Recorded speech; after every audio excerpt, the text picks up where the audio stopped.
Dzień dobry, witam Was bardzo serdecznie w kolejnym tutorialu. Dzisiaj chciałabym Wam zaproponować najprzyjemniejszy i najwygodniejszy kardigan na nadchodzącą jesień i zimę. Jak sobie go zrobicie, to jestem pewna, że stanie się wkrótce Waszym ulubionym swetrem. Ja swój sweter wykonałam z włóczki Himalaya Everyday. Jest to włóczka w 100% akrylowa, więc jeżeli wolicie, możecie zmienić włóczkę na inną.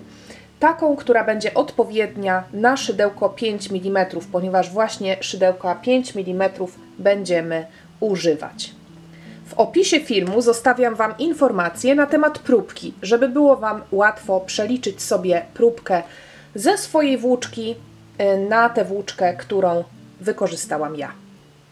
Zostawiam Wam również w opisie informacje na temat liczby motków, które ja zużyłam do zrobienia swojego swetra.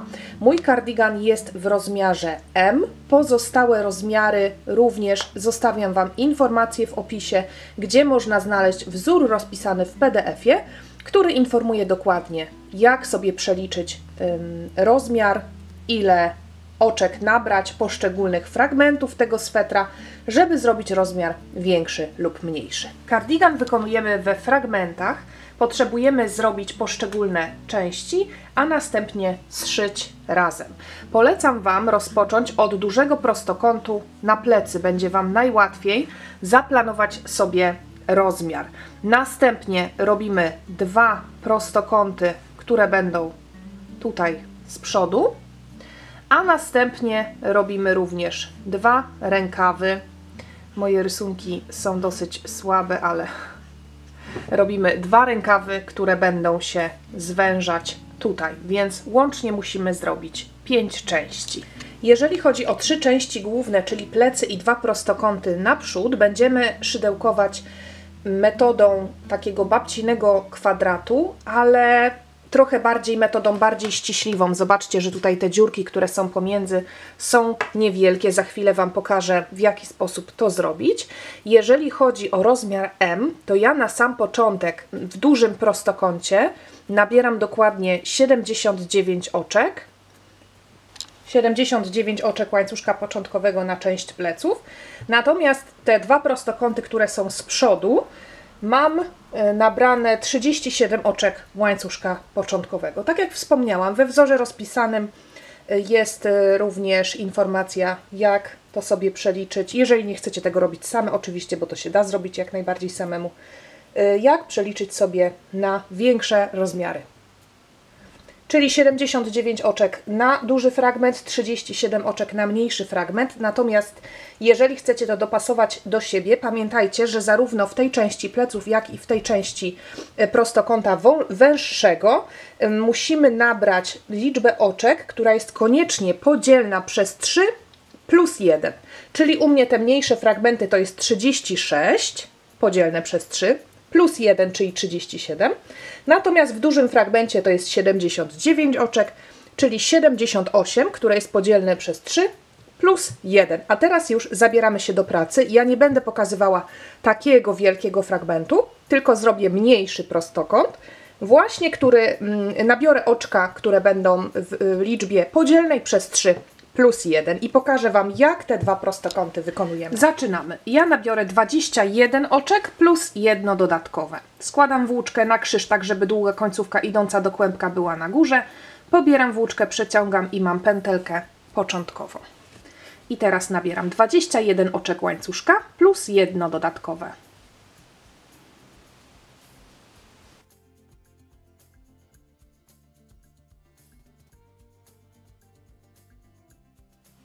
21 i 22.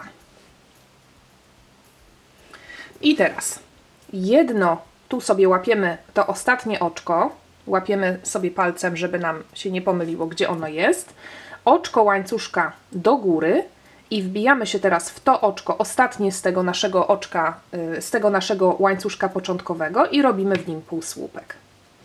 Następne oczko, również półsłupek. I tak w kolejnych oczkach robimy pierwszy rząd półsłupków, których ma być dokładnie tyle samo, ile oczek łańcuszka początkowego. Czyli jeżeli chodzi o ten duży fragment pleców, to ma być dokładnie 79 półsłupków, a dwa mniejsze prostokąty naprzód to w moim przypadku dokładnie 37 półsłupków.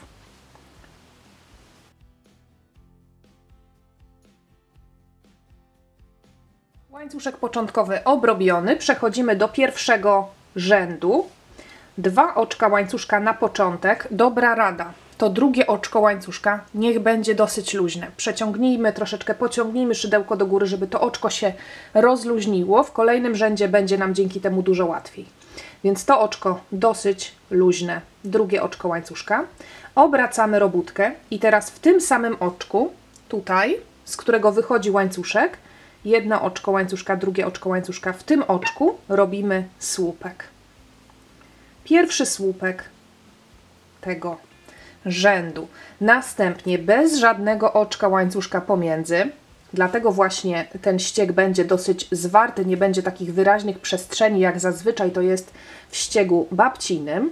Robimy bez oczek łańcuszka, narzut nitki na szydełko, pomijamy 2 kolejne oczka, pomijamy, wbijamy się w następne oczko i robimy w nim 3 słupki.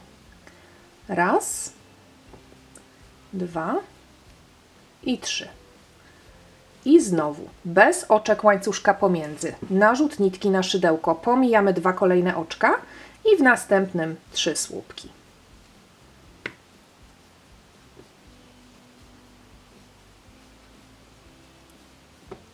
Narzut nitki, 2 pomijamy, w następnym 3 słupki. I tak do końca rzędu. Spotykamy się na końcu, gdy będzie trzeba obrobić ostatnie oczko.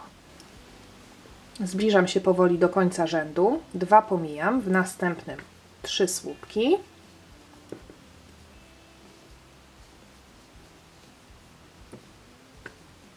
I teraz do końca rzędu zostały mi 3 oczka. Raz, 2 i 3. Narzut nitki na szydełko. Robimy lustrzane odbicie tej strony. Tutaj był słupek i taki oszukany słupek stworzony z 2 oczek łańcuszka, więc rząd kończymy w ostatnim oczku, wykonując 2 słupki.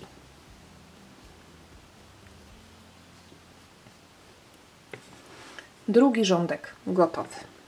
2 oczka łańcuszka na początek, ponownie drugie oczko łańcuszka, dosyć mocno rozciągamy, będzie nam łatwiej w kolejnym rzędzie. Obracamy robótkę. I tym razem nie robimy słupka tu na początku, nie robimy drugiego słupka, tylko zaczynamy od tej pierwszej przestrzeni tutaj, robiąc w niej 3 słupki. Wbijamy się w przestrzeń pomiędzy, pierwszy słupek, drugi słupek i trzeci słupek. Narzut nitki, następna przestrzeń, 3 słupki. Raz, 2 i 3. I tak w każdej z tych przestrzeni 3 słupki, aż będziemy się zbliżać do końca rzędu. Mamy ostatnią przestrzeń. W ostatniej przestrzeni 3 słupki.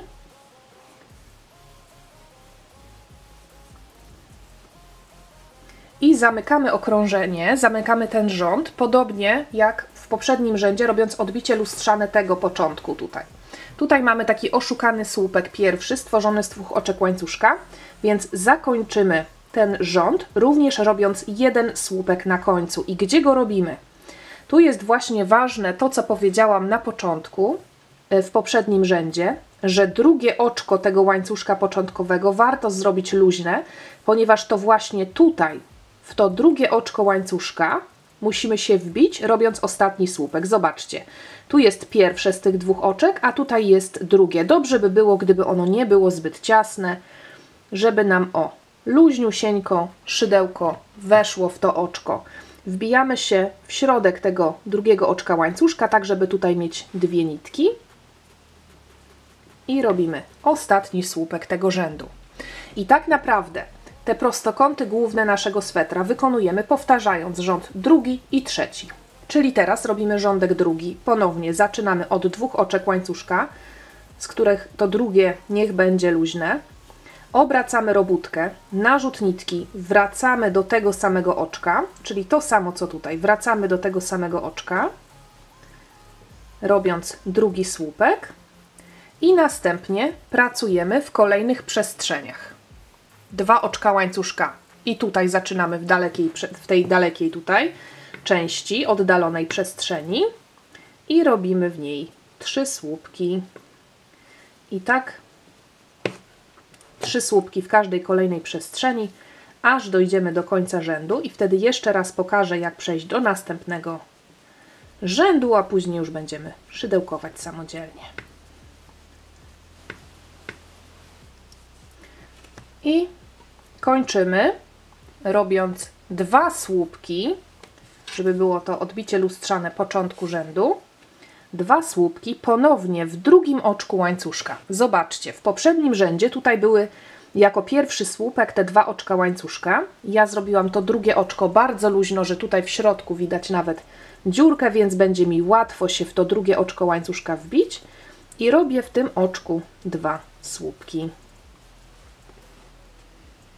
Zaczynamy ponownie robić od 2 oczek łańcuszka obrót i tym razem powtarzamy ten rząd, czyli nie robimy drugiego słupka tutaj, tylko narzut nitki i tutaj jest ta przestrzeń bliżej nas i robimy w niej od razu 3 słupki.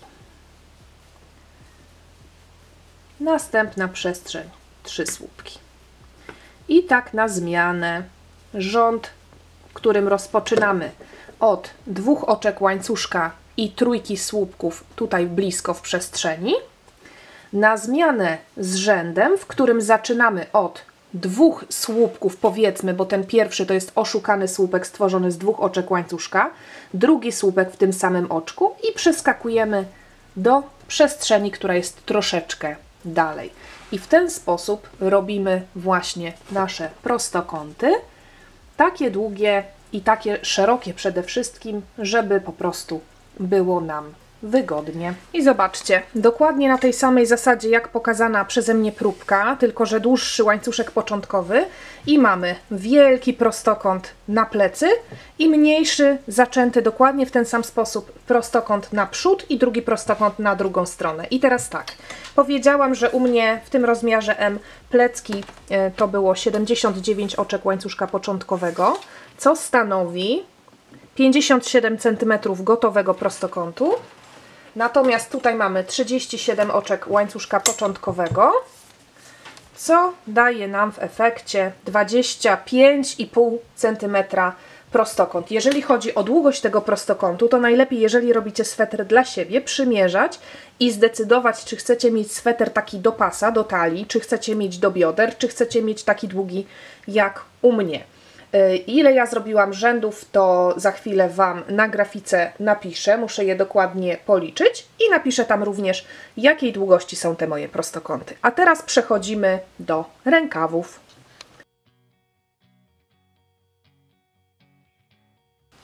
Przechodzimy teraz do rękawów. Rękawy zaczynamy od zrobienia ściągacza i następnie podążamy do góry. I jeżeli chodzi o liczbę rzędów tutaj w ściągaczu, to ja zrobiłam ich dokładnie 29, ponieważ później pierwszy rządek tutaj przy przejściu do naszego ściegu babcinego obrobiłam półsłupkami, robiąc dokładnie na jeden rząd półsłupków nawijanych ściągacza 2 półsłupki tutaj. Czyli zrobiłam 29 rzędów półsłupków nawijanych pod tylną nitkę, po to, żeby później brzeg obrobić półsłupkami, tworząc taki jakby pierwszy rządek tego naszego babcinego ściegu, tak samo jak przy prostokątach. Pamiętacie? Robiłyśmy łańcuszek początkowy i pierwszy rząd obrabiałyśmy półsłupkami. To teraz ten brzeg ściągacza będziemy traktować jak łańcuszek początkowy i na każdy rząd półsłupków nawijanych będą nam przypadać dokładnie 2 półsłupki. Czyli zrobiłam 29, dokładnie 29 rzędów tych półsłupków nawijanych pod tylną nitkę na ściągaczu po to, żeby półsłupków tutaj mieć 2 razy więcej, czyli 58. I te 58 półsłupków tutaj ma nam się cały czas trzymać jakby, bo będziemy przechodzić do naszego właściwego ściegu, który będziemy robić dokładnie identycznie jak prostokąty. Musimy się tutaj liczbą tych półsłupków trzymać tej zasady, że to ma być liczba, która jest podzielna przez 3 plus 1. czyli u mnie 58 półsłupków jest tutaj, co stanowi 57, liczba podzielna przez 3, plus 1. Informuję o tym dlatego, że jeżeli złożycie sobie tak rękaw i tutaj będzie Wam tam za luźno, za ciasno czy coś w tym stylu, to musicie pamiętać, że można sobie poradzić jakoś tutaj zmniejszając, zwiększając liczbę półsłupków nawijanych robionych w rzędach na ściągacz, natomiast pamiętamy o tym, że później obrabiając brzeg półsłupkami mamy mieć liczbę, która będzie podzielna przez 3 plus 1.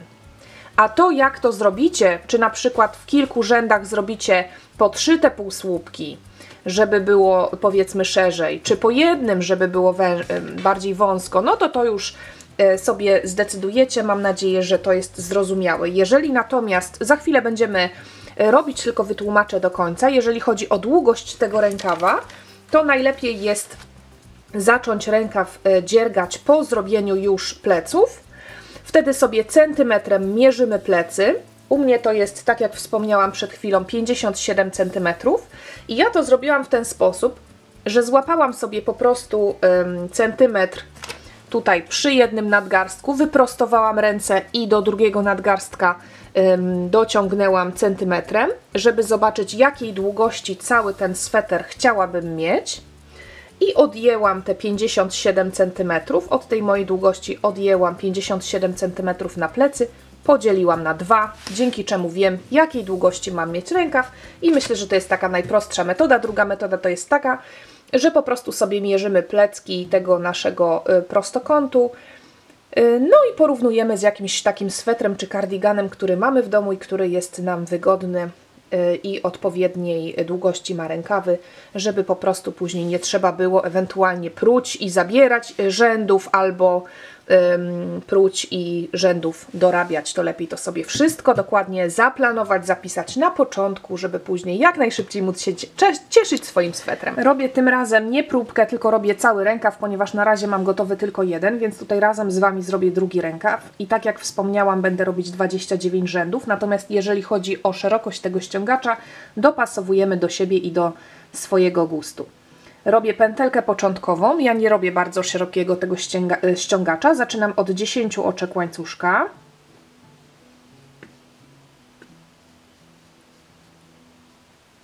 I takiej szerokości właśnie będzie mój ściągacz. Ponownie przytrzymuję sobie pierwszą pętelkę, oczko łańcuszka na obrót, narzut nitki na szydełko i teraz w to oczko wbijam się, robiąc półsłupek nawijany, czyli pobieram włóczkę jeden raz, mam 3 pętelki na szydełku, pobieram, przerabiam przez 3.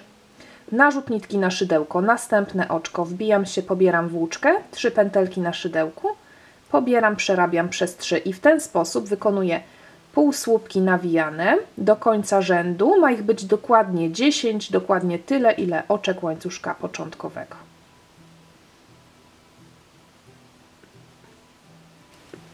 Mam pierwszy rząd rękawa zrobiony, pierwszy rząd ściągacza, oczko łańcuszka dosyć luźne, obracamy robótkę i teraz to jest oczko łańcuszka zrobione na obrót, wbijam się w kolejne oczko pod jego tylną nitkę półsłupkiem nawijanym, czyli znowu narzut nitki na szydełko i wbijam się nie pod całe oczko, tylko pod tylną nitkę tego oczka i robię tu półsłupek nawijany. Narzut nitki, następne oczko, tylna nitka, półsłupek nawijany. Staramy się tych nitek nie rozciągać za mocno. I tak pracujemy prawie do końca rzędu. Zatrzymujemy się przed ostatnim oczkiem. Na początku warto sobie liczyć te półsłupki nawijane, żeby się zorientować, gdzie jest ostatnie oczko tego rzędu. Tutaj jest 9. półsłupek nawijany, bo to ostatnie oczko tak czasami nam zjeżdża jakby trochę niżej. I ważne jest to, żeby go nie przegapić. Narzut nitki. Ostatnie oczko obrabiamy nie pod tylną nitkę, tylko wbijamy szydełko pod całe oczko i wykonujemy w ten sposób półsłupek nawijany. To nam da taki bardziej estetyczny, ładniejszy brzeg. Tu po prostu nie będzie takich pojedynczych nitek, tylko będzie to wszystko ładnie wykończone. Oczko łańcuszka, luźniutko, oczko łańcuszka na obrót, obracamy robótkę i znowu pracujemy. Tym razem kolejny rządek, znowu pomijamy oczko łańcuszka zrobione na obrót, wbijamy się w następne, pod tylną nitkę, półsłupek nawijany, następne oczko, tylna nitka, półsłupek nawijany.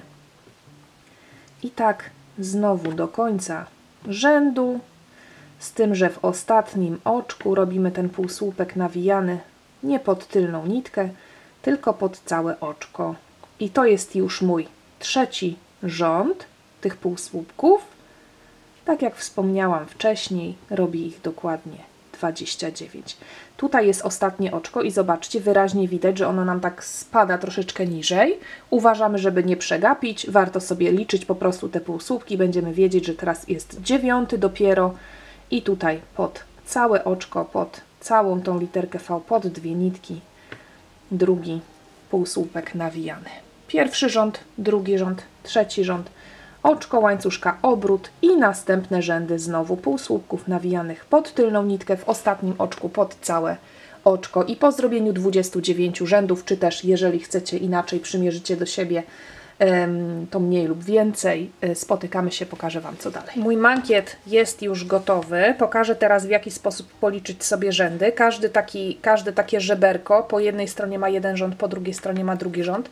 Tutaj jest mój pierwszy rządek, więc pierwszy, drugi, trzeci, czwarty, piąty, szósty, siódmy, ósmy, dziewiąty, 10, 11, 12, 13, 14, 15, 16, 17, 18, 19, 20, 21, 22, 23, 24, 25, 26, 27, 28 i po tej stronie 29 rząd, więc u mnie wszystko się zgadza.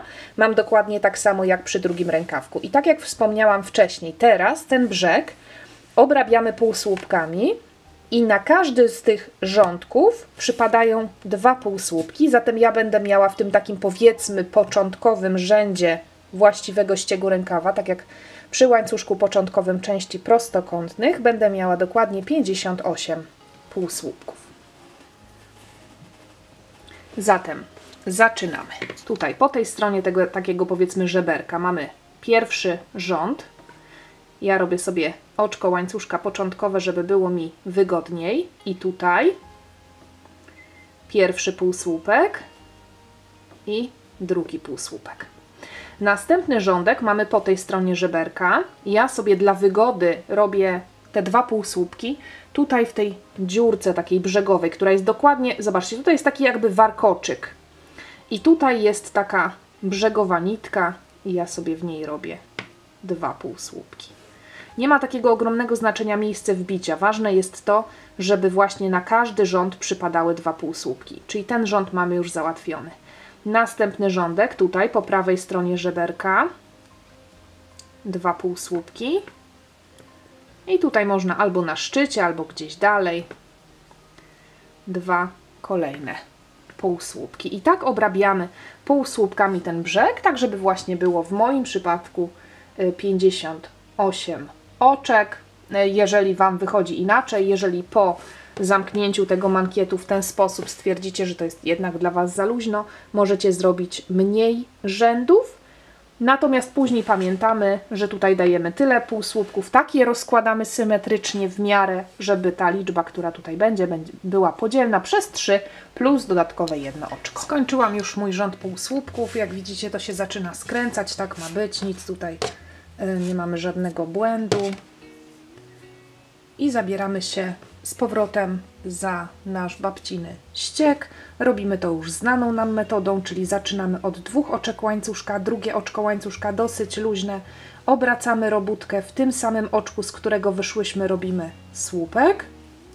Następnie narzut nitki bez oczek łańcuszka pomiędzy, pomijamy następne oczko i w trzecie oczko robimy 3 słupki. Narzut nitki na szydełko, 2 następne pomijamy, w kolejnym oczku ponownie 3 słupki. Narzut nitki, 2 pomijamy, 3 słupki i tak prawie do samego końca.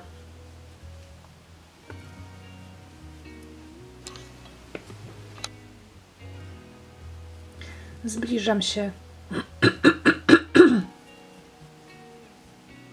Zbliżam się do końca rzędu.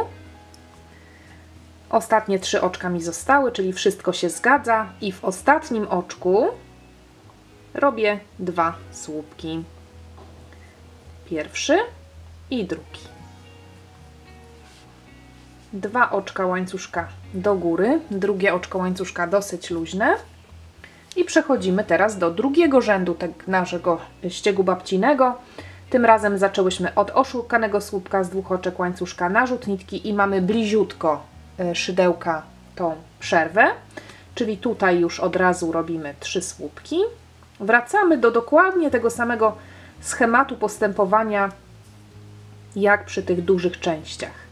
Następna przestrzeń, następne 3 słupki, kolejna przestrzeń, kolejne 3 słupki. Spotykamy się przy końcu rzędu i kończymy jednym słupkiem w drugie oczko łańcuszka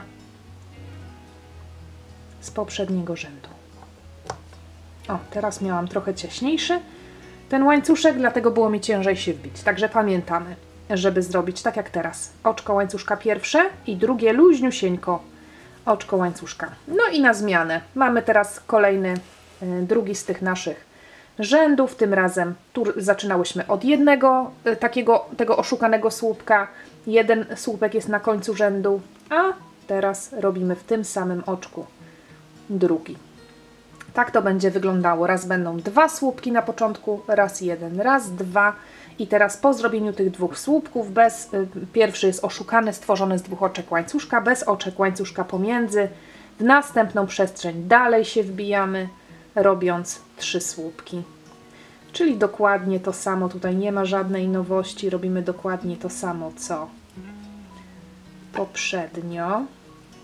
Pracujemy w kolejnych przestrzeniach tymi trójkami, tu będą też 3 słupki i w drugie oczko łańcuszka 2 słupki na koniec. Następnie oczka łańcuszka, 2 oczka łańcuszka do góry, obracamy robótkę i wracamy do tego rzędu takiego jak tutaj i w ten sposób budujemy kolejne rzędy naszego rękawa. Po zrobieniu drugiego rękawa główne części swetra będą gotowe. Zabierzemy się za zszywanie. Po wykonaniu wszystkich elementów ułóż je w ten sposób. To będzie wnętrze sweterka, 2 rękawy, 2 części prostokątne na górze, a na dole część pleców. I następnie tu, w tych miejscach, wykonaj przeszycia. Zszywamy sweter dowolną metodą, można użyć igły do włóczki, można zszywać szydełkiem, tworząc oczka ścisłe. Wszystko zależy od Was.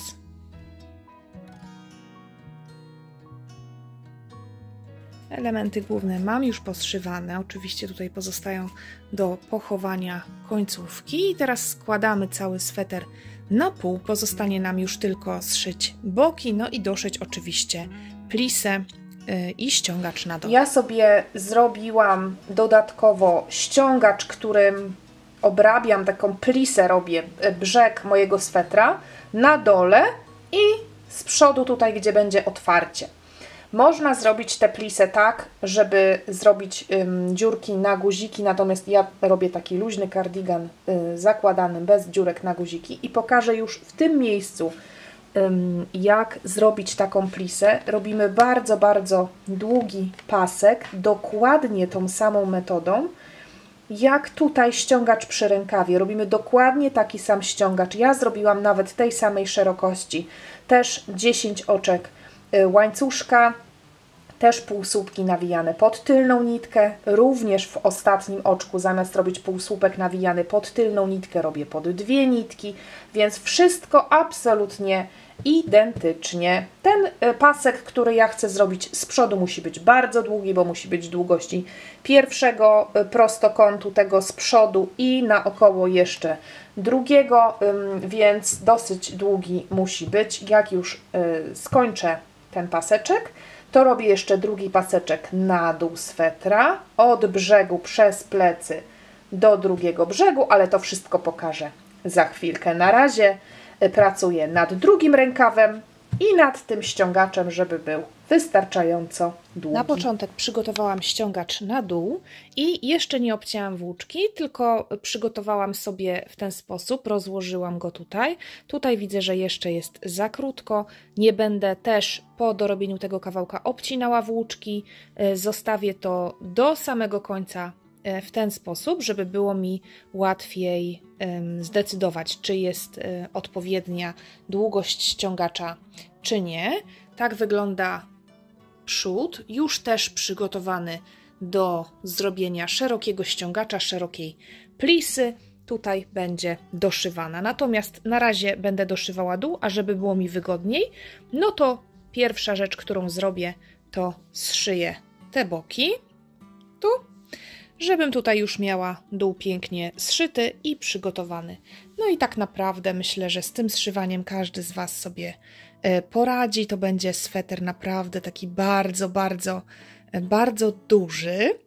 Mam nadzieję, że będzie Wam się podobał. Ja już sobie, mimo że nie jest całkowicie zszyty, ile dałam radę, tyle na siebie przymierzyłam i już wiem, że będę nim zachwycona. Więc doszywamy do końca ściągacze, dorabiam do końca ściągacze i doszywam. W jaki sposób ściągacz wykonujemy, to już Wam pokazałam, więc tak naprawdę widzimy się pewnie już na podsumowaniu. Do zszywania było dosyć dużo, ale skończyłam. Mój sweter prezentuje się tak, ja jestem zachwycona efektem. Mam nadzieję, że zrobicie taki razem ze mną.